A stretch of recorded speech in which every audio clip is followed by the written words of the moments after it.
Good morning, everybody. This is Morten from INKISH here at the Online Print Summit. It's already a fantastic vibe here, and I have a good friend, Sander, here. Good morning. Or should I say Mr. 3 VC80000 Sattler seller? Or Yeah, that is a very nice success, especially now here with the Online Print Summit, where a lot of online printers coming together.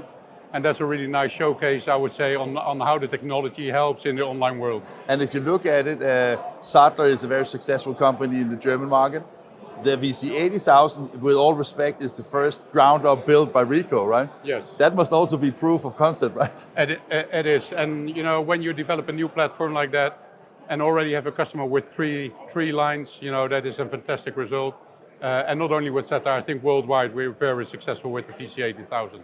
Is it successful with the Z75, or does that take a little bit different approach to the market? That's a little bit different approach. It's a different market. Of course, it's a smaller market, you know, the B2. And if you look at productivity, especially online, continuous feed does offer a lot of advantages. So it's good you have both, basically. I right? would say it's nice. I know we're a little bit busy here, so just one more question, or two more. We are here at the Online Print Summit. What are your expectations from here? My expectation is primarily to network a lot. Okay. Learn from the market, learn from the speakers. I think it's a very interesting program and a lot of good people around here. Have fun. You too. Thank you. Thank you.